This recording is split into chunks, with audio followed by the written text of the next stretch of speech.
Hello guys, কেমন আছো তোমরা? আশা করি তোমরা খুব ভালো আছো। আমিও ভীষণ ভালো আছি। আজকে আমি তোমাদের সঙ্গে শেয়ার করব একটা রেসিপি।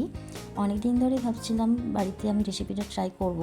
তো করছি আমি ফুলকপির পকোড়া। দেখতেই পাচ্ছ তোমরা, ফুলকপিটা আমি জলের মধ্যে সেদ্ধ করতে বসিয়ে দিয়েছি। আর দেখতে পাচ্ছ তোমরা, ফুলকপিটা আমার সেদ্ধ হয়ে গেছে।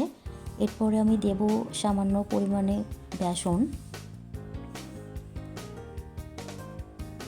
এরপর আমি দেব স্বাদ মতো জিরে গুঁড়ো। এরপরে আমি দিচ্ছি পরিমাণ মতো চাট মশলা, দিয়ে দিলাম একটু কর্নফ্লাওয়ার, দিয়ে দিলাম পরিমাণ মতো লবণ। এরপরে আমি দিচ্ছি আদা বাটা। এরপরে আমি দিচ্ছি পরিমাণ মতো ধনেপাতা কুচোনো, তার সঙ্গে লঙ্কা দিয়েছি। দেখতেই পাচ্ছ তোমরা, তেলটা আমার গরম হয়ে গেছে। এরপর আমি সমস্ত জিনিসগুলো মিক্সড করে নিয়ে ভালো করে ফুলকপিগুলোকে কড়ার মধ্যে একটা একটা করে ছেড়ে দিলাম।